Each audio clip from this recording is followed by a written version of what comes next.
নেতাজি সুভাষচন্দ্র বসুর জন্মদিনে ডাক দিল্লি চলো। কেন্দ্রের বিরুদ্ধে সুর চড়িয়ে আজ মমতা বন্দ্যোপাধ্যায় ডাক দিলেন দিল্লি চলোর।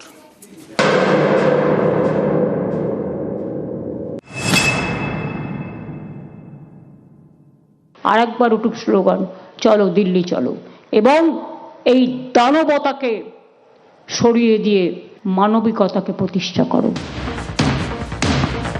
নেতাজি সুভাষচন্দ্র বসুর জন্মজয়ন্তী, রেড রোডের সুভাষ স্মরণ।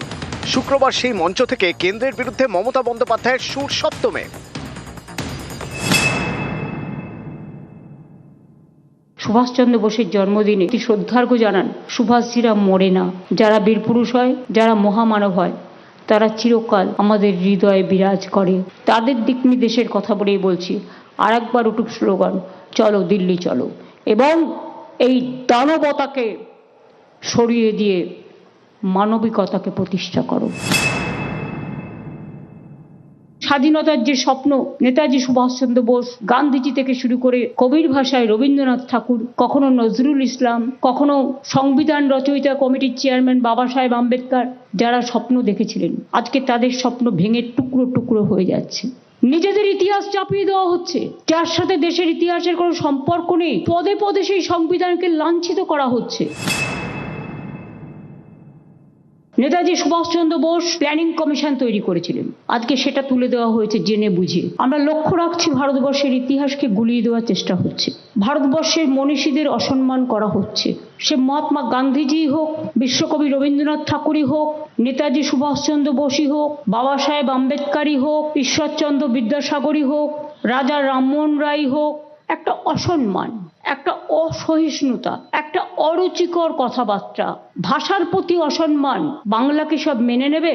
দেশের স্বাধীনতা সংগ্রামীরা কি সব মেনে নেবেন? না সাধারণ মানুষ এই অসম্মানের বিরুদ্ধে জোট বাঁধবেন, তৈরি হবেন। সুভাষজির যে স্বপ্ন ছিল দেশ স্বাধীন করার জন্য, দিল্লি চলো, যে চক্রান্ত নগরী এখন সারাক্ষণ চক্রান্ত করে বেড়ায় বাংলার বিরুদ্ধে, তার বিরুদ্ধে আমরা একমত হব, সহমত হব, ঐক্যবদ্ধ হব, সম্প্রীতি রক্ষা করব, সংহতি রক্ষা করব, ভাষার অস্মিতা রক্ষা করব, মানুষের সম্মান রক্ষা করব। সুভাষচন্দ্র বসুকে শ্রদ্ধা জানিয়ে এদিন সোশ্যাল মিডিয়াতেও পোস্ট করেন মমতা বন্দ্যোপাধ্যায়।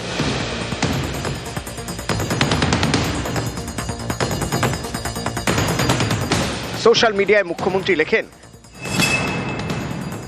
অনেক আগেই রাজ্যের সমস্ত ফাইল প্রকাশ্যে আনা হয়েছে। ভারত সরকারের কাছে আবার আবেদন, নেতাজি সম্পর্কিত সব তথ্য ডিক্লাসিফাই করার জন্য। নিউজ 18 বাংলা। নেতাজির 129তম জন্ম জয়ন্তীতে তাকে স্মরণ করলেন প্রধানমন্ত্রী নরেন্দ্র মোদী। নেতাজি সুভাষচন্দ্র বসু তাকে সবসময় উদ্বুদ্ধ করেন, এমনটাই বললেন প্রধানমন্ত্রী নরেন্দ্র মোদী। আজকে নেতাজিকে স্মরণ করতে গিয়ে নেতাজি জন্মদিনকে পরাক্রম দিবস ঘোষণা থেকে ইন্ডিয়া গেটের সামনে মূর্তি স্থাপন, সুভাষ বন্দনায় কেন্দ্রের উদ্যোগের কথাও উল্লেখ। এই প্রসঙ্গে গুজরাতের মুখ্যমন্ত্রী থাকাকালীন 2009 সালে গ্রাম বিশ্বগ্রাম প্রকল্পের সূচনার কথাও বলেছেন নেতাজির জন্মজয়ন্তীতে নরেন্দ্র মোদী।